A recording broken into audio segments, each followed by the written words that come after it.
आपण मला या 2019च्या विधानसभेच्या निवडणुकीमध्ये या मतदारसंघाचा आमदार म्हणून निवडून दिलं आणि कर्जतकरांना अपेक्षित नसताना सुद्धा जो विकास आपण साऱ्यांनी कर्जतकरांनी पाहिला, जो विकास आज संपूर्ण कर्जतच्या जनतेला दिसत आहे, असा शाश्वत विकास या कर्जतच्या मतदारसंघाचा मी उभा केलाय।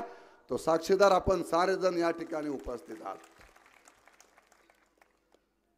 या कर्जतचा शाश्वत विकास व्हावा, एक सस्टेनेबल डेव्हलपमेंट या कर्जत शहराची असेल, कर्जत ग्रामीणची असेल, संपूर्ण मतदारसंघाची व्हावी, हा दृष्टिकोन ठेवून मी सातत्याने या 5 वर्षामध्ये काम करत राहिलो, राबत राहिलो।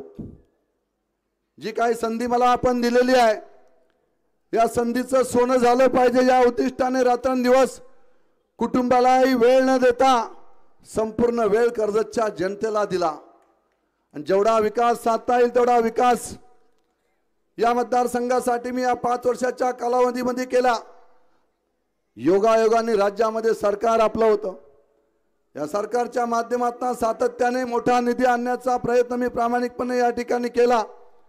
आदरणीय राज्याचे मुख्यमंत्री आणि शिवसेनेचे मुख्य नेते एकनाथजी शिंदे साहेब यांच्या आशीर्वादाने कर्जतच्या विकासाला गती देण्याचं काम आम्ही या ठिकाणी प्रामाणिकपणे केलं।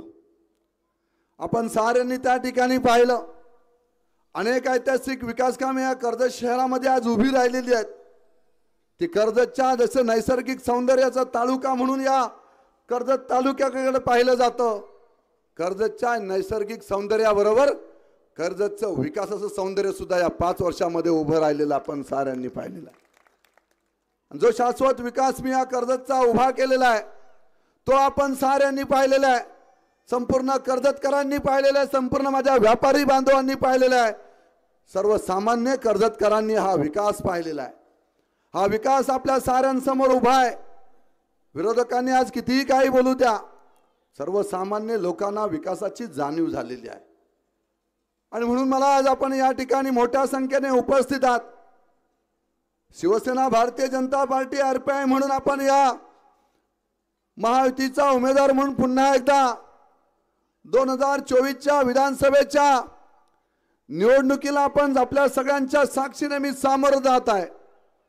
आज संपूर्ण मतदारसंघातना जो उत्साह त्या ठिकाणी पाहायला मिळत आहे, जागोजागी गावोगाव त्या ठिकाणी मोठ्या प्रमाणात जनसमुदाय रस्त्यावर उतरलेला आहे। ज्या ज्या गावामध्ये जाऊ त्या ठिकाणी महिला भगिनी असतील, युवक असतील, सर्वसामान्य जनता असेल।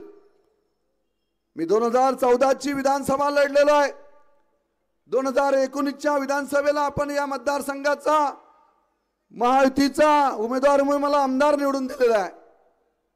परंतु 2024ची मित्रांनो निवडणूक आज सामोर जात असताना जो जनसमुदाय आज उसळलेला आहे, ती 5 वर्षामध्ये मी केलेल्या विकास कामाची पोचपावती जनतेने मला दिलेली आहे आणि म्हणून मोठ्या प्रमाणात बंधू आज विकास संपूर्ण मतदारसंघामध्ये दिसत आहे आणि म्हणून उत्स्फूर्तपणे जनता आज रस्त्यावर उतरलेली आहे आणि मला या गोष्टीचं फार समाधान वाटत आहे की कर्जतची जनता ही सुज्ञ आहे, कर्जतची जनता ही विकासाला प्राधान्य देणारी आहे आणि म्हणून जो विकास या मतदारसंघामध्ये या 5 वर्षामध्ये आम्ही उभा केलेला आहे, तो विकास कर्जतच्या जनतेच्या समोर आहे आणि तो विकास आपण सारेजण पाहत आहात की कशा पद्धतीच्या ऐतिहासिक डेव्हलपमेंट आज कर्जतमध्ये उभ्या राहिलेल्या आहेत। आज मला सांगायला अभिमान वाटतोय की कर्जतमध्ये मोठ्या प्रमाणात पर्यटक येत असतात, सातत्याने पर्यटकांची रीघ ही कर्जतकडे वाढत चाललेली आहे। कर्जत तालुका हा फार्म हाऊसची चैन असणारा आशिया खंडातला सर्वात मोठा तालुका म्हणून कर्जत तालुक्याला ओळखला जातो। या तालुक्याचं नैसर्गिक सौंदर्य जर आपण पाहिलं तर प्रत्येकाला, मुंबईकरांना असेल, पुण्याकरांना असेल, आजूबाजूच्या राज्याच्या नागरिकांना भरलं पडले आहे की माझा एक तरी प्लॉट कर्जतमध्ये असावा, असं कर्जतचा नैसर्गिक सौंदर्य आहे आणि या सौंदर्यामध्ये विकासाच्या सौंदर्याची भर आपण दिलेली आहे। आज कर्जतचं नैसर्गिक सौंदर्य पाहण्यासाठी मोठ्या प्रमाणात पर्यटक कर्जतमध्ये येत आहेत।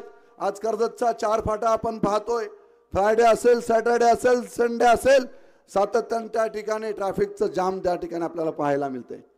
हे कर्जतमध्ये मोठ्या प्रमाणात पर्यटक या ठिकाणी येत असतात आणि म्हणून या पर्यटनाला चालना मिळावी या दृष्टीने आपण कर्जतचा असणारं नैसर्गिक सौंदर्यामध्ये विकासाच्या सौंदर्याची भर पाडावी म्हणून आपण पाहिलं की महाराष्ट्रातली नव्हे तर जगातली सर्वात मोठी विठ्ठलाची मूर्ती आपण कर्जतमध्ये उभारली गेली ते कर्जतच्या नैसर्गिक सौंदर्यामध्ये भर पडलेली आहे आणि म्हणून एक लँडमार्क कर्जतचं तयार झालेलं आहे।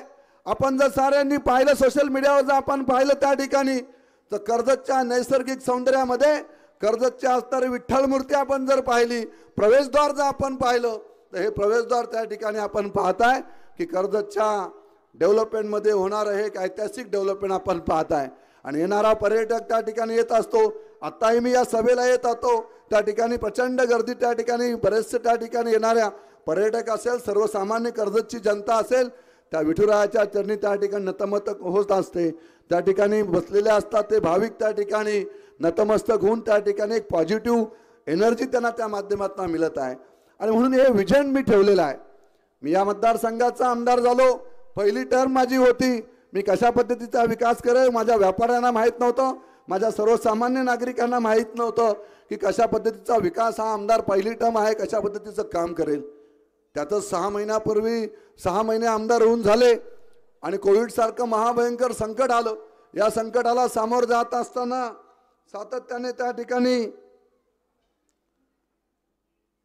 या सगळ्या समस्यांना तोंड द्यावं लागलं आणि या सगळ्या कोविडच्या संकटाला सामोरं जात असताना आपण साऱ्यांनी पाहिलं की सर्वसामान्य कर्जतकरांना या संकटातून बाहेर काढण्यासाठी राज्य शासनाच्या माध्यमातून आपलं कर्जतचं सरकारी हॉस्पिटल असेल खोपोलीला नव्याने आपण कोविड हॉस्पिटल उभारलं ज्या ज्या ठिकाणी मदत लागेल त्या त्या संकटाच्या समणी माझ्या सगळ्या सहकाऱ्यांना मदतीचा हात या मतदारसंघाचा आमदार म्हणून आपला कुटुंब प्रमुख म्हणून मी त्या ठिकाणी दिलं गेलं। कर्जतचं आपण सगळ्यांना कल्पना आहे कर्जत हे माझं शहर आहे पण या शहराची अवस्था आपण जर पाहिली आजूबाजूची डेव्हलपमेंट वाढत चाललेली होती परंतु कर्जतचा पाणी प्रश्न हा 25 ते 30 वर्षापूर्वीची असणारी पाणी योजना ही जुनी पाणी योजना त्या ठिकाणी होती। नव्याने कर्जतला पाणी योजना यावी म्हणून सातत्याने कर्जतकरांची मागणी होती आणि कर्जतकरांची ही मागणी पूर्ण करण्यासाठी सातत्याने पाठपुरावा करून आदरणीय राज्याच्या मुख्यमंत्र्यांना सातत्याने साकडे घालून कर्जतच्या वॉटर स्कीमसाठी 57 कोटी रुपयाचा निधी मंजूर करून आणला आणि भविष्याच्या 25 वर्षाचा आपण कर्जतचा असणारा पाणी प्रश्न हा वाढीव जरी किती जरी आपण शहरीकरण वाढलं तर पाणी हा कायमस्वरूपी संपणार नाही अशा पद्धतीची ही पाणी योजना आपण कर्जतकरांसाठी आणलेली आहे। कर्जतचा आपण कर्जत पनवेल रेल्वेचा आपण विषय प्रलंबित होता याचा सुद्धा सातत्याने पाठपुरावा आपण खासदार श्रीरंगप्पा बारणे असतील मी आमदार म्हणून आम्ही सातत्याने पाठपुरावा केला आणि लवकरच आता कर्जतकरांना पनवेल ते कर्जत हा रेल्वे मार्ग सुद्धा सुरू होणार आहे त्यामुळे कर्जतच्या डेव्हलपमेंटमध्ये मोठी भर आपण त्या ठिकाणी पडणार आहे। अशा पद्धतीने आज कर्जतची आपण डेव्हलपमेंट करत असताना माझा व्यापारी बांधव या ठिकाणी आहे सर्व माझे व्यापारी आहे मी सुद्धा आपल्यातलाच एक व्यापारी आहे। सुरभी ज्वेलर्सच्या माध्यमातून मी व्यापारी म्हणून उदयास आलो साऱ्या माझ्या व्यापारी बांधवांना बरोबर घेऊन खोपोली असेल कर्जत असेल माझ्या संपूर्ण परिसरातून सगळ्या व्यापारी बांधवांना एकत्रपणे घेऊन वज्रमुठ केली।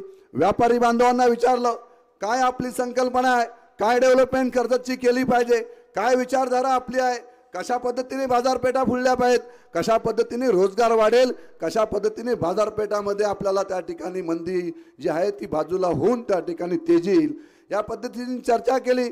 हर एक व्यापाऱ्यांशी वैयक्तिक लेवलला बोललो आणि सगळ्या व्यापाऱ्यांचे प्रश्न सोडवण्यासाठी पर्यटन हाच एक महत्त्वाचा मुद्दा समोर आला।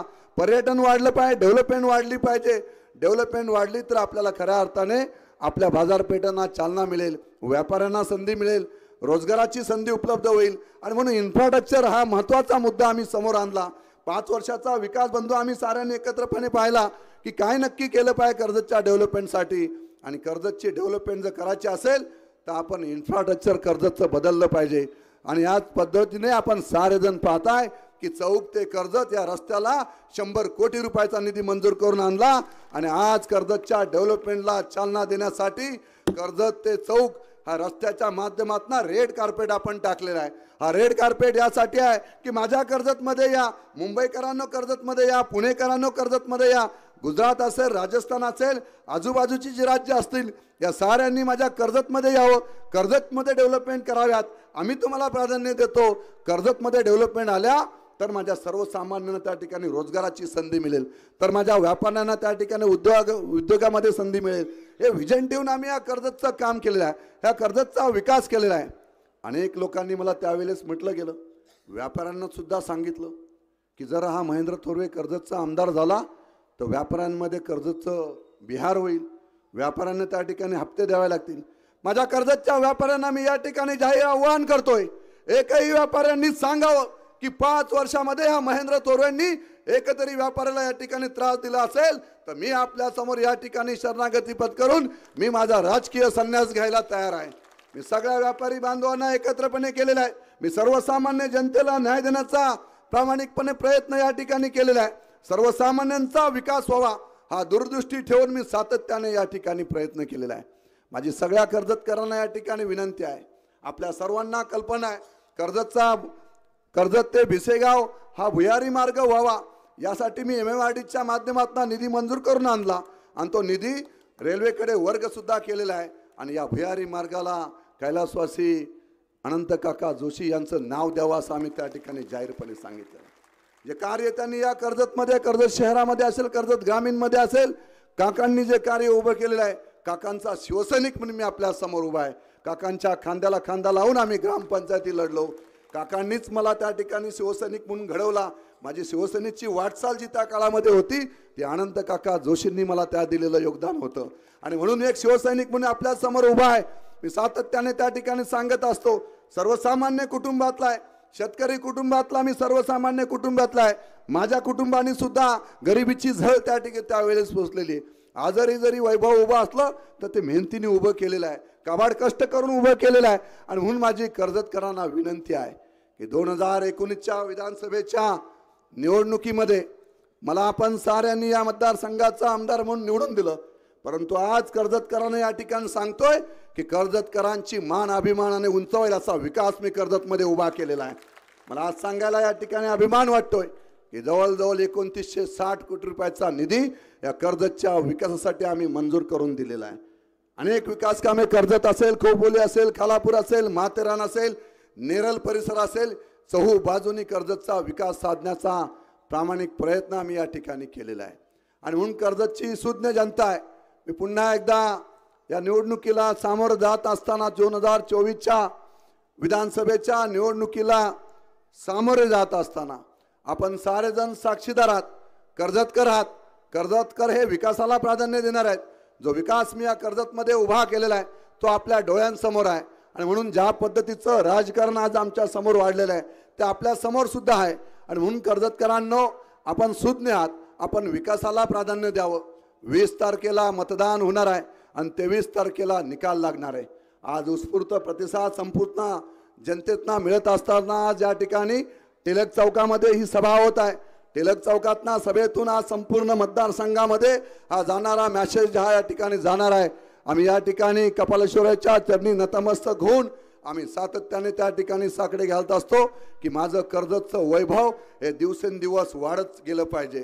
कर्जतच्या नैसर्गिक सौंदर्यामध्ये विकासाच्या सौंदर्याची भर पडली पाहिजे आणि याच दृष्टीने सातत्याने कर्जतच्या विकासाला चालना देण्याचं काम मी प्रामाणिकपणे करत आलेलो आहे। आणि म्हणून माझी कर्जतकरांना विनंती आहे की 20 तारखेला मतदान होणार आहे।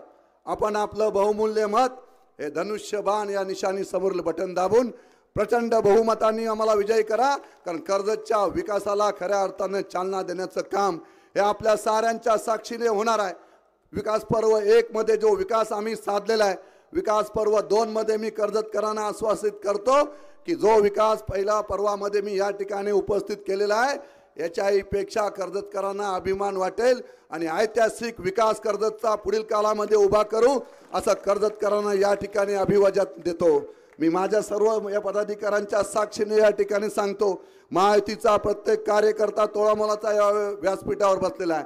या साऱ्यांच्या साक्षीने या ठिकाणी सांगतो की कर्जतचा शाश्वत विकास व्हावा, भविष्य काळामध्ये सुद्धा याच सरकारच्या माध्यमातून पुन्हा एकदा राज्यामध्ये शिवसेना महायुतीचं सरकार राज्यामध्ये येणार आहे आणि या सरकारच्या माध्यमातून मोठा निधी कर्जतकरांसाठी पुन्हा एकदा उपलब्ध करून कर्जतचं नंदनवन करण्याचं स्वप्न आम्ही जे पाहिलेलं आहे ते स्वप्न पूर्ण करण्यासाठी आपलं साऱ्यांचं सहकार्य पाहिजे। मित्रांनो, आपल्या साऱ्यांना कल्पना आहे, आपल्या सर्वांना माहिती आहे की ज्या पद्धतीचं राजकारण आतापर्यंत या मतदारसंघामध्ये होत होतं, या राजकारणामध्ये आदरणीय माजी आमदार सुरेश भाऊ लाड आणि आम्ही सातत्याने एकमेकाच्या विरुद्ध लढत होतो, परंतु ती राजकीय लढाई होती, राजकीय मतभेद होते, मनभेद आमचे कधीच नव्हते आणि म्हणून पुन्हा एकदा भाऊ भारतीय जनता पार्टीमध्ये गेल्यानंतर भाऊंचा आशीर्वाद घेऊन मी 2024च्या विधानसभेच्या निवडणुकीला सामोरे जात आहे। आपण सगळ्यांच्या साक्षीने या ठिकाणी सांगतो, भाऊंचा आशीर्वाद प्रामाणिकपणे माझ्या बरोबर आहे, त्यामुळे कर्जत मतदारसंघावर पुन्हा एकदा मीच आमदार म्हणून आपल्याला निवडून येणार आहे, कारण तो आपल्या सर्वांच्या साक्षीने होणार आहे। आपण सर्वजण त्याचे साक्षीदार आहात। बंधू पाटील हे सुद्धा एक अभ्यासू नेतृत्व माझ्या बरोबर सातत्याने मला त्या ठिकाणी सहकार्य करण्याची भूमिका दाखवलेली आहे। वसंत शेठ आमचे सातत्याने माझ्या बरोबर मला सहकार्यासारखी भाऊ म्हणून सातत्याने माझ्या बरोबर राहिलेले आहेत। संतोष शेठ भोईर यांनी तर अक्षरशः जंग संपूर्ण मतदारसंघाचा चप्पा चप्पा पिंजून काढलेला आहे। राहुलजी डालिमकर सारखा एक भाऊ माझ्या बरोबर आरपीआयच्या माध्यमातून सातत्याने काम करत आहे आणि म्हणून आज या ठिकाणी आरपीआयच्या प्रत्येक कार्यकर्त्याला सांगेल की जो 15 वर्ष सातत्याने संघर्ष आरपीआयचा प्रत्येक कार्यकर्ता या ठिकाणी करत होता, डॉक्टर बाबासाहेब आंबेडकरांचं भवन व्हावं म्हणून सातत्याने संघर्ष करत असणारा आंबेडकर जनतेचे प्रत्येक अनुयायी या ठिकाणी जागोजागी फिरत होते। मी त्या ठिकाणी आश्वासित केलं, राहुलजी डालिमकरांना सांगितलं की भाई मी शब्द देतो, कोणत्याही परिस्थितीमध्ये कर्जतमध्ये जागा देऊन तुम्हाला त्या ठिकाणी डॉक्टर बाबासाहेब आंबेडकरांचं भवन उभारतो। आज भवनासाठी 5 कोटी रुपये मंजूर करून आणून दिले आणि वर्क ऑर्डर करून भवनाचं काम सुद्धा सुरू झालेलं आहे। आपण साऱ्यांनी पाहिलेलं आहे की संपूर्ण आंबेडकर जनता रस्त्यावर उतरलेली होती। हे राहुलजी डालिमकर यांच्या नेतृत्वाखाली हे सारे जण एकत्रपणे आले, सर्व आंबेडकर जनता एकत्रपणे आली आणि खऱ्या अर्थाने डॉक्टर बाबासाहेब आंबेडकरांचे विचार हे प्रत्येक माणसामध्ये रुजले गेले पाहिजेत आणि यासाठी ते आम्ही ऐतिहासिक पाऊल आम्ही त्या ठिकाणी उचललेलं आहे। भविष्य काळामध्ये कर्जतमध्ये जसं चैत्यभूमीला आपण जाता, दादरला जसं आपण नागपूरला जाता, तसं संपूर्ण महाराष्ट्रातून कर्जतचं डॉक्टर बाबासाहेब आंबेडकरांचं भवन पाहायला यावं लागेल, अशा पद्धतीचं भवन आम्ही कर्जतमध्ये उभारत आहोत आणि हे भवन एक ऐतिहासिक ही सुद्धा वास्तू आहे। ही वास्तू कर्जतच्या नैसर्गिक विकासामध्ये ही भर पडणार आहे आणि म्हणून सारे जण कर्जतकर आपण एकत्रपणे येऊन मुस्लिम बांधवांसाठी सुद्धा जी विकास कामे प्रलंबित होती, दर्ग्याचं काम आपण एकदा जाऊन पाहावं, कशा पद्धतीचा विकास आम्ही त्या मुस्लिम बांधवांसाठी सुद्धा त्या ठिकाणी उभा केलेला आहे। मी सर्व धर्म समभाव ठेवून कर्जतच्या विकासाला चालना देण्याचं काम मी या ठिकाणी केलेलं आहे। मी आपल्या सर्वांसमोर माझं काम ठेवलेलं आहे। मगाशी राहुलजींनी सांगितलं की आमचा विकासनामा आम्ही त्या ठिकाणी दाखवलेला आहे। विरोधकांना या ठिकाणी सांगेल, बाबांनो एकदा तरी वाचा ना तो विकासनामा, तुम्हाला कर्जतचा विकास कशा पद्धतीने झालेला आहे तो तुम्हाला दिसेल। तुम्ही चुकीच्या पद्धतीने नरेटिव्ह सेट करू नका। कर्जतची जनता लोकसभेमध्ये फसलेली होती, आता पुन्हा एकदा या मतदारसंघाची जनता आता फसणार नाही, हा खोटा नरेटिव्ह सेट या ठिकाणी आता चालणार नाही। कर्जतची जनता ही सुज्ञ आहे आणि कर्जतची जनता ही विकासाला मत देणार आहे। त्यामुळे 23 तारखेला कर्जत मतदारसंघावर शिवसेना महायुतीचा भगवाच पुन्हा एकदा फडकणार आहे, तो आपल्या साऱ्यांच्या साक्षीने त्या ठिकाणी फडकणार आहे। आपण सारे जण या ठिकाणी मोठ्या संख्येने उपस्थित आहेत। मी पुन्हा एकदा उशीर झालेल्या सगळ्या माता भगिनींना या ठिकाणी सांगेल, आपण सुद्धा मुख्यमंत्र्यांच्या लाडक्या भगिनी आहात। आपल्याला सुद्धा मुख्यमंत्र्यांनी माझी लाडकी बहिणी योजना प्रत्येक घराघरामध्ये पोहोचलेली आहे आणि या योजनेच्या माध्यमातून महिला सक्षमीकरण व्हावं, महिला सबलीकरण व्हावं, महिलांना प्रत्येक क्षेत्रामध्ये त्या ठिकाणी प्राधान्य मिळावं आणि म्हणून महिलांना मुख्यमंत्री माझी लाडकी बहिणी योजनेचा लाभ या ठिकाणी मिळाला। पुढील काळामध्ये सुद्धा ही योजना अजून प्रखरपणे तळागाळापर्यंत राबवली जाईल आणि महिला सक्षमीकरणासाठी हे प्राधान्याने हे काम केलं जाईल आणि म्हणून महिलांनो, जसं मगाशी या ठिकाणी सांगितलं, गावोगाव मी जातोय पाहतोय तर महिला उत्स्फूर्तपणे सांगतात की आमचं मत हे लाडक्या बहिणीचं मत हे धनुष्यबाणाला मत जाणार आहे। अशा पद्धतीने उत्स्फूर्त प्रतिसाद संपूर्ण जनतेतना मिळत आहे। माझी सगळ्यांना जाहीर या ठिकाणी विनंती आहे की आपण कर्जतकरांनी विकासाला प्राधान्य द्यावं आणि 20 तारखेला आपलं बहुमूल्य मत हे धनुष्यबाण या निशाणी समोरील बटन दाबून प्रचंड बहुमताने विजयी करा। एवढंच या निमित्ताने आपल्याला सांगतो। पत्रकार बंधूंचा मनापासून या ठिकाणी आभार व्यक्त करतो आणि या ठिकाणी थांबतो. जय हिंद, जय महाराष्ट्र.